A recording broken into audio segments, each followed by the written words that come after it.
Queridos, graças a paz, estou aqui mais uma vez para falar de um tema muito relevante, como eu falei no vídeo anterior do canal.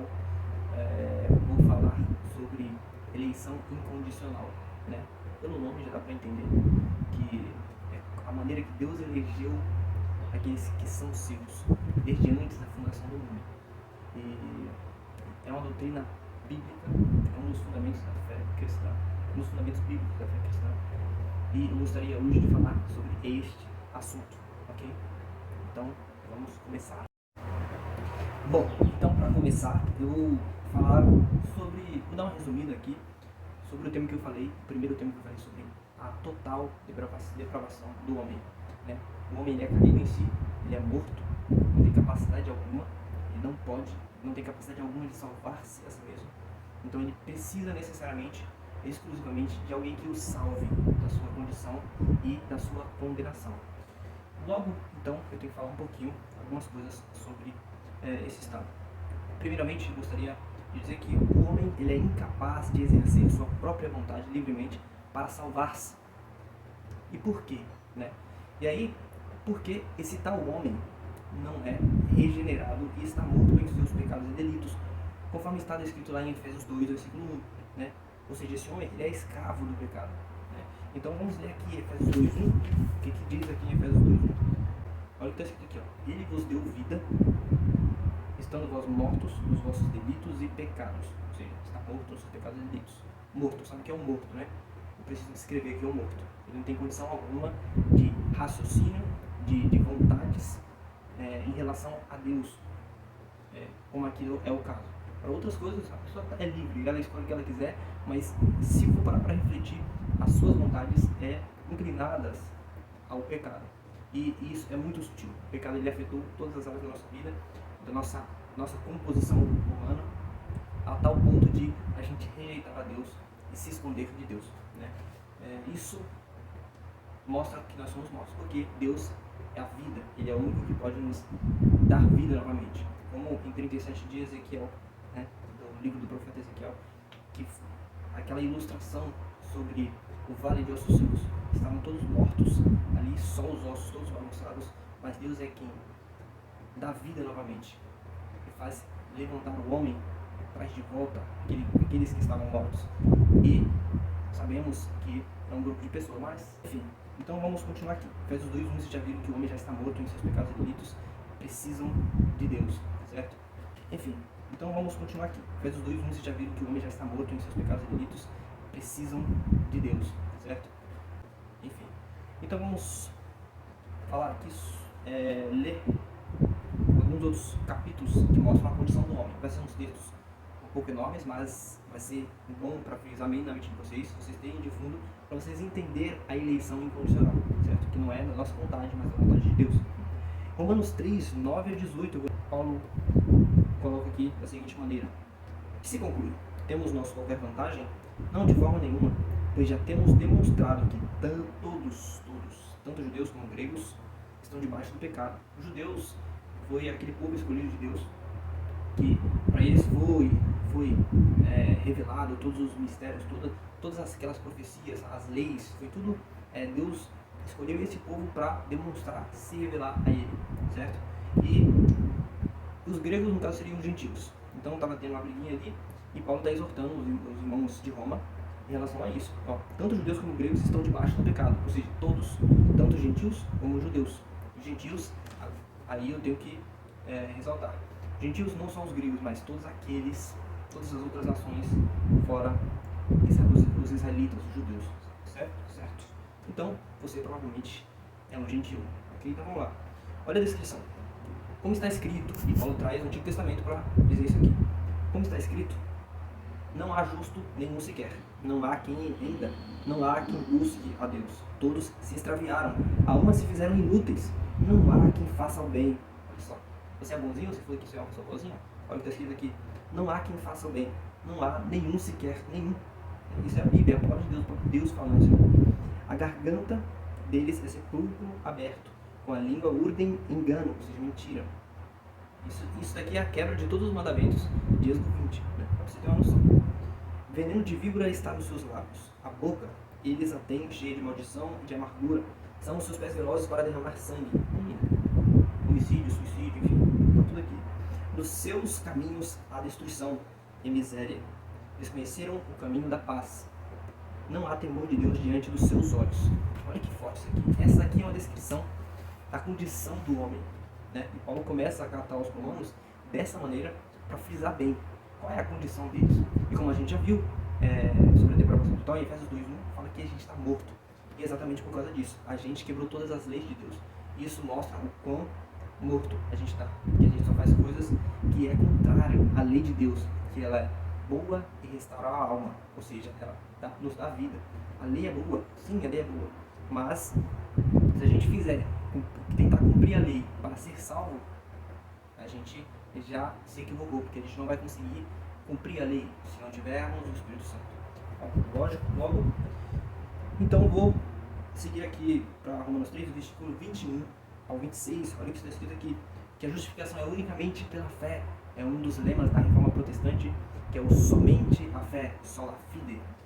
Então eu vou ler aqui o que Paulo escreve aqui, como tanto judeus como gregos podem ser justificados em Jesus Cristo, óbvio, né? Aí Paulo começa: mas agora sem lei se manifestou a justiça de Deus testemunhada pela lei e pelos profetas. Ele está falando do Antigo Testamento.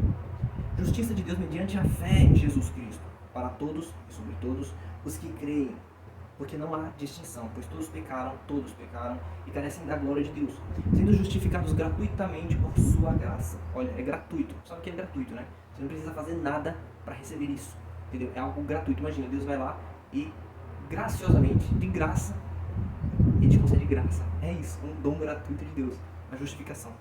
Sendo justificados gratuitamente. Você não é justificado por ter feito alguma coisa, por ser bonzinho, ou por ter feito alguma bondade, por ter dado comida para um pobre, para um necessitado. Não, você não é salvo por isso. Você é salvo gratuitamente pela graça de Deus, mediante a redenção que há em Cristo Jesus. Somente Cristo. Outro lema da Reforma Protestante: solos Cristos, certo? A quem Deus propôs no seu sangue, ou seja, tem pessoas específicas que Deus propôs no sangue de Cristo, certo?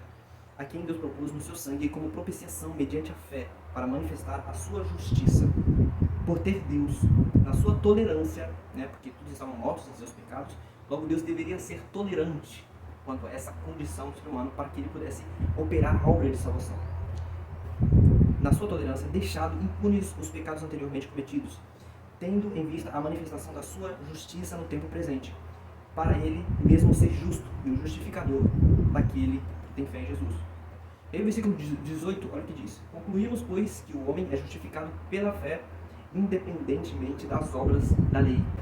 Então, olha o que está aqui também escrito em Romanos 6, versículo 17, sobre a gente ser escravos do pecado e depois ser libertos dessa escravidão. Mas, olha o que Paulo fala: mas graças a Deus, porque outrora escravos do pecado, contudo viestes a obedecer de coração a forma de doutrina a que fostes entregue, ou seja, a doutrina de Cristo, através do apóstolo Paulo. Paulo prega a doutrina de Cristo, certo? Para os gentios. E uma vez libertos do pecado, ou seja, eram escravos, agora libertados do pecado, porque eles foram salvos pela graça mediante a fé, né? Eu vou ler ainda Efésios 2 novamente, para que vocês vejam essa salvação pela fé. Libertados do pecado, fostes feitos servos da justiça. Como assim? Então a gente não peca mais, a gente agora é só servo de justiça. A gente ainda tem uma natureza pecaminosa na nossa carne, e a única justiça que foi nos imputada, foi colocada em nós, foi nos arrogada, foi por Cristo. Cristo é a justiça encarnada. A justiça dele foi nos arrogada. Ou seja, quando Deus olha para nós, ele vê a justiça de Cristo, porque de trás dele, né, é como uma galinha cobre os seus pintainhos. Essas asas, no caso, seria a justiça de Cristo, né, sobre nós. Então, quando Deus, justo juiz, com a sua ira, tenta olhar para nós, pecadores, ele vê a justiça de Cristo. Então, logo, a ira dele é aplacada. Isso foi realizado na cruz. Por isso que o solos Cristos é fundamental. As Sagradas Escrituras mostram isso claramente. Então, libertados do pecado, fostes feitos servos da justiça, por causa de Cristo, obviamente. Então eu vou ler aqui agora de novo Efésios 2 para que você veja essa obra maravilhosa de Cristo. Olha só. Ele vos deu vida, estando vós mortos, ou seja, totalmente depravados, dos vossos delitos e pecados, nos quais andastes outrora, olha, segundo o curso deste mundo, ou seja, era escravo do sistema mundano, segundo ele escravo das suas próprias paixões e vontades. Como no vídeo anterior, assistam lá o primeiro vídeo sobre depravação total, que eu gravei para vocês aí. Segundo o príncipe da potestade do ar, do espírito que agora atua nos filhos da desobediência. Aquele que não cumpre a lei de Deus é desobediente. Né? Ele vive quebrando todos os mandamentos ali escritos em Êxodo 20, certo? Entre os quais, ele está se referindo a um grupo de pessoas, né, que são os eleitos de Deus, entre os quais também todos nós andamos outrora, segundo as inclinações da nossa carne, dos pensamentos, e éramos por natureza filhos da ira. Filhos da ira. Que ira? A ira de Deus. A ira de Deus vem sobre todo aquele que pratica a iniquidade. O pecado é uma iniquidade. Como também os demais. Mas Deus, sendo rico em misericórdia, olha só que maravilha, rico em misericórdia, por causa do grande amor com que nos amou, ele está falando, se referindo a um grupo de pessoas a qual ele faz parte, que é os eleitos, e a gente já está entrando no assunto. E estando nós mortos, de novo ele frisa, nós mortos em nossos delitos, nos deu vida juntamente com Cristo. Lembra da parte lá que eu falei de Ezequiel 37, do Vale de Ossos Secos? Então, mesma coisa. Éramos mortos e ele nos deu vida, de acordo com a sua misericórdia. Nos deu vida juntamente com Cristo. Por causa da obra de Cristo que nós recebemos vida novamente. Nós ressuscitamos com ele, certo? Pela graça sois salvos. Olha o que Paulo faz aqui, ele deixa bem claro. Pela graça sois salvos. Pela graça sois salvos. E juntamente com ele nos ressuscitou, olha só. E nos fez assentar nos lugares celestiais em Cristo Jesus, para mostrar nos séculos vindouros a suprema riqueza da sua graça em bondade para conosco em Cristo Jesus. Em Cristo, toda hora a gente fala em Cristo Jesus. Porque pela graça sois salvos mediante a fé. Mediante a fé. E isso não vem de vós. Isto que? A fé não vem de vós. É dom de Deus. Essa graça, essa fé, é dom de Deus. Tudo isso que opera em nós é dom de Deus. E aí eu vou ler aqui. Peraí, é dom de Deus, falta mais 2 versos. Não de obras, olha só, não é de uma atitude sua.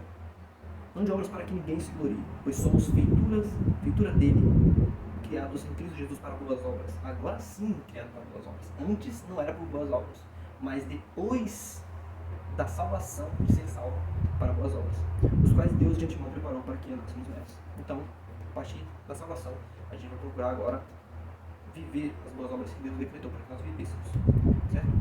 Olha o que está escrito aqui em Filipenses 2, se você provavelmente estiver pensando que então agora então não é minha fé, então não é eu que vou crer, não é minha própria vontade, então eu não faço minha vontade, se eu quiser Deus, se eu quiser rejeitar, eu rejeito.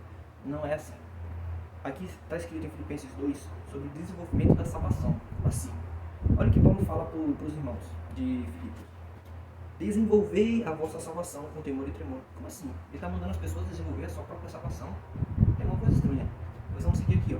Aí tem como você entender que é esse desenvolver a vossa salvação. Porque Deus é quem efetua em vós tanto o querer como o realizar. Olha só que interessante.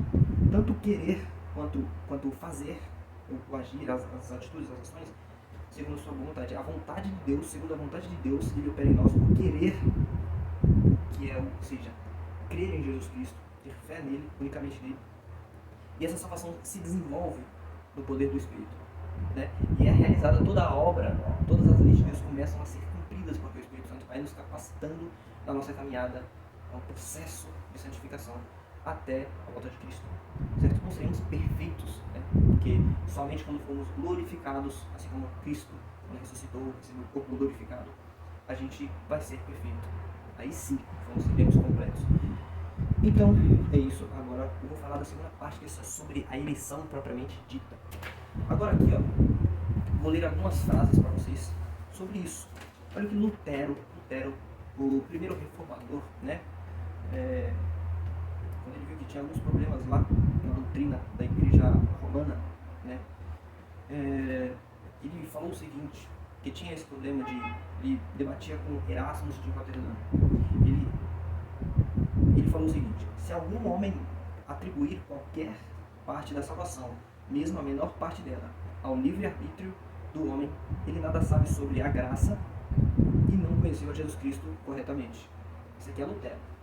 Foi através dele que todas as igrejas, e provavelmente a igreja que você faz parte, foi fruto dessa reforma protestante. Senão até hoje todo mundo estaria sob a autoridade da Igreja Católica Romana. Imagina só, você teria que acreditar no que eles falassem e pronto. Mas não, Lutero, através dos 5 pontos ali, né? Sola Escritura, sola gratia, sola fide, sola Christus, só lhe deu glória, somente a Deus agora. Através desses 5 pontos, ele trouxe isso aqui. É tudo ele que opera em nós, tanto querer quanto realizar. E não é nada nós, não é nossa vontade, mas é a vontade de Deus. E aí, eu vou trazer um versículo aqui, que está em João, capítulo 1. João, capítulo 1. João, capítulo 1, versículo 11 a 13. Veio para o que era seu, ou seja, o povo de Deus. Jesus veio, encarnou, o verbo encarnou. Veio para o que era seu, e os seus não o receberam. Mas a todos quantos o receberam, deu-lhes o poder de serem feitos filhos de Deus. Ou seja, já que era aquela mística, né, de que aquele mito, né, de que todos são filhos de Deus. Não, todos não são filhos de Deus, só aqueles que creem. Deu-lhes o poder de serem feitos filhos de Deus, a saber quem são esses que são feitos filhos de Deus. Os que creem no seu nome, os quais não nasceram do sangue. Não nasceram do sangue, ou seja, sabe aquela frase, sangue do meu sangue, ou seja, genealogia, parentesco? Não é. Você não é filho de Deus porque você é filho de Abraão no sangue. Você olhou sua genealogia, nossa, a genealogia está lá em Abraão. Olha só, é isso. Não. Nem da vontade da carne, nem da sua própria vontade. É por obras que você recebe, que você se torna filho, certo? Não é por obras. Nem da vontade do homem, nem da vontade do homem. Ou seja, não é o seu livre-arbítrio, sua própria vontade, que você crer em Jesus Cristo, crer no nome do Senhor Jesus. Mas é da vontade de Deus. Está escrito aqui, ó. Os quais não nasceram do sangue, nem da vontade da carne, nem da vontade do homem, mas de Deus. Ok? Então, é isso. Vou ler mais algumas frases aqui para vocês meditarem. Olha só. Então veja só. Logo, voltando, né? Lembrando que o homem é totalmente depravado. Logo Deus escolheu quem Ele quer. Ele escolhe quem Ele quer, por sua pura e livre graça, não vendo nada do homem que possa contribuir em sua salvação. Entende? Então tem alguns textos aqui de alguns autores desconhecidos, mas que são reformados e trazem um pensamento de fundo bíblico, com certeza muito bem embasado, de acordo com o que a gente já está falando até aqui. Olha só isso. A doutrina da eleição está diretamente ligada à soberania de Deus, que a gente leu lá em Romanos 9. Lembra que a gente leu? Romanos 3, na verdade, sobre a justificação pela fé. Está ligada à soberania de Deus e à demonstração de sua glória aos homens. Tudo é a glória de Deus, tanto a aplicação do juízo de Deus quanto a misericórdia dele. A grande dificuldade aí, a gente vai falar um pouco sobre o contexto contemporâneo nosso, que é das igrejas evangélicas atuais, né? A grande dificuldade do evangelicalismo atual em aceitar a doutrina da eleição é porque, altamente influenciada pelo humanismo, também não aceita o ensino de que o homem é mau. Quando você chega para uma pessoa aqui, você é uma pessoa maldosa, a pessoa não aceita isso. Para ela é uma pessoa boa. Por quê? Fizeram ela acreditar nisso. Entende? O homem é mau. Ele não quer Deus, como já foi demonstrado aqui, Romanos 3. E, enfim. Agora sobre os eleitos. Então vamos lá. O que a Bíblia diz sobre os eleitos? Se todos estão, né, como a gente viu até agora, se todos estão depravados totalmente e não têm condição, capacidade alguma de buscar a Deus, de crer nele, né, todos são inimigos de Deus e mortos ao mesmo tempo. Todos estão na mesma condição de mortos. Deus escolhe aqueles que Ele quer dentre todos os mortos, ou todos iriam ao inferno. Ou seja, todos estão mortos a caminho do inferno, certo? Que é o destino deles. A ira de Deus completa e plena é esse inferno, que é o juízo de Deus para todos os pecadores ímpios que não creram em Jesus Cristo, não creem em Jesus Cristo. Logo, eles estão na mesma condição, toda a humanidade está nessa mesma condição. E o que são esses? Quem são esses eleitos? Deus escolhe o homem, não é o homem que escolhe Deus. Então Deus escolhe pessoas dentre esses mortos, Deus escolhe pessoas. Vamos ler aqui Romanos 9, do 6 ao 16, você tem uma noção. Romanos 9. Olha só. do verso 6 ao 16. É um pouquinho longo. E não pensemos que a palavra de Deus haja falhado, porque nem todos os de Israel são de fato israelitas. Lembra que eu falei sobre a genealogia? Então, nem todos de Israel, porque são descendentes de Abraão, segundo o sangue, né? São realmente israelitas. Nem por serem descendentes de Abraão, são todos seus filhos. Olha o que Paulo está falando. Mas em Isaac será chamada, que está escrito lá, Isaac será chamada a tua descendência, com a promessa feita a Abraão. Que descendência é essa? Uma descendência espiritual, que é aquela descendência daqueles que creem no Filho de Deus. Isto é, estes filhos de Deus não são propriamente os da carne, mas devem ser considerados como descendência os filhos da promessa. A partir de Isaac começará a descendência verdadeira de Abraão, que é a segunda promessa, descendência que serão os filhos da promessa. Porque a palavra da promessa é esta: por esse tempo virei e Sara terá um filho. Olha, Sara terá um filho. Sara era estéril e Deus prometeu que ela teria um filho. Ela de início não creu, mas como Deus já havia decretado que em Isaac seria chamada a descendência de Abraão, então os decretos dele haveria de cumprir, cedo ou tarde. E demorou um pouco, como já sabemos da história. E não ela somente, mas também Rebeca, olha só, ao conceber de um só, Isaac, nosso pai, e ainda não eram gêmeos. Aí está falando de Esaú e Jacó no ventre de Rebeca. E ainda não eram gêmeos nascidos, nem tinham praticado bem ou mal, para que o propósito, olha só, o propósito de Deus quanto à eleição prevalecesse, não por obras, mas por aquele que chama. Quem é que chama? O próprio Deus. E o que Deus falou no começo do versículo 7? Em Isaac será chamada a tua descendência. Olha o que ele fala aqui no final.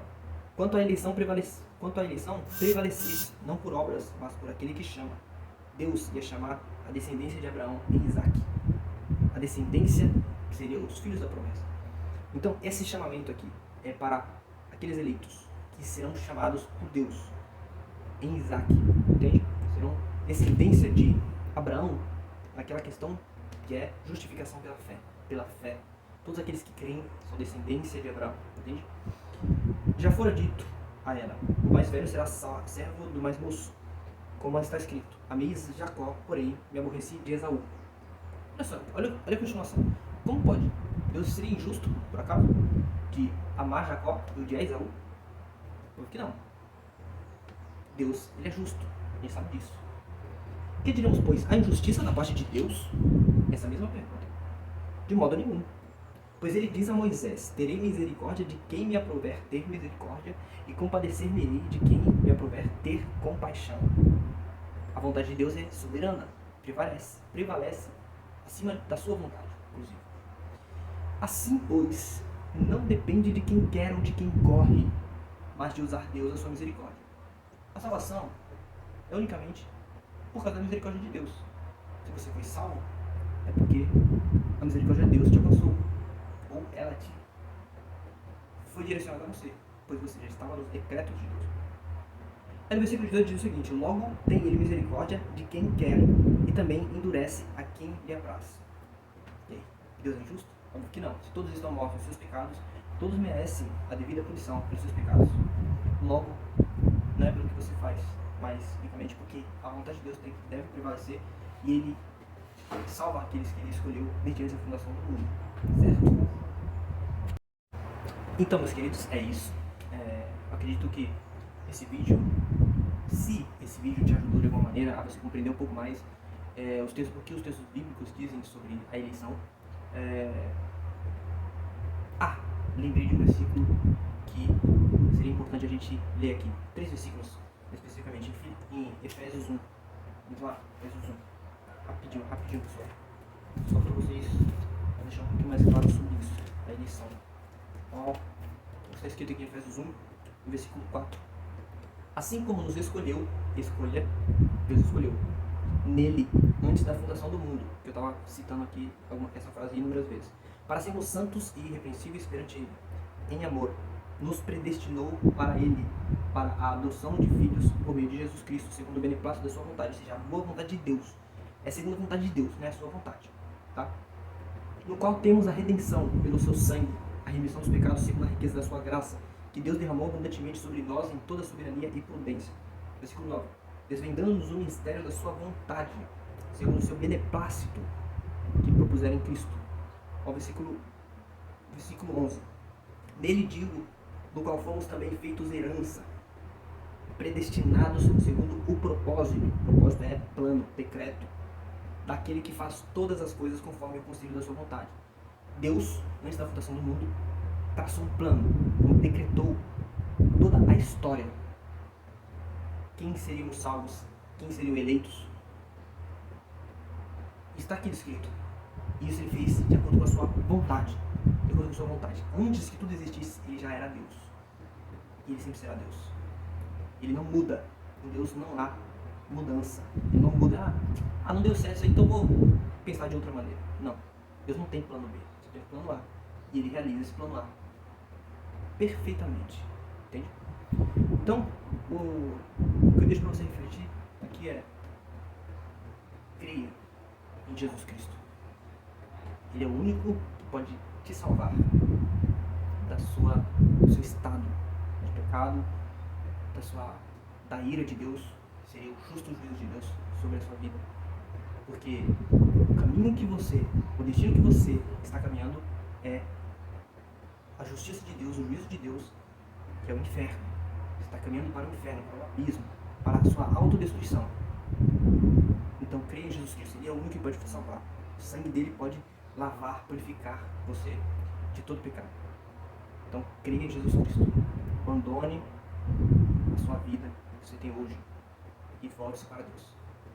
É isso, fiquem com Deus. Deus abençoe a vida de vocês. E domingo que vem tem mais vídeos e eu estou seguindo essa cronologia dos 5 pontos do calvinismo, certo? E aí, vocês fiquem à vontade para comentar, curtam, compartilhem, apertem o sininho da notificação, me ajudem aí, estou começando agora a gravar esses vídeos. E dá um trabalhinho. Hoje é um calor imenso, estou com o ventiladorzinho aqui, só para misericórdia. E é isso, meus queridos. Deus abençoe, fiquem com Deus. E acho que o vídeo deve ter ficado um pouco longo, né? Mas espero que vocês gostem. E acho que tinha muita mais coisa para falar, porque as escrituras traz muita coisa sobre a eleição incondicional, reprovação total. É muito rica, as escrituras trazem muito isso. E isso faz parte do Evangelho, tá bom? Então é isso, compartilhem com as pessoas que vocês conhecem, que vocês falam, essa pessoa aqui não quer saber de nada de Deus, mande esse vídeo para ela, né? Talvez através desse vídeo Deus toque o coração dessas pessoas, abra o coração delas, coloque a fé nelas, elas creem em Jesus Cristo, sejam salvas, tá bom? Deus abençoe e fiquem com Deus. Até a próxima.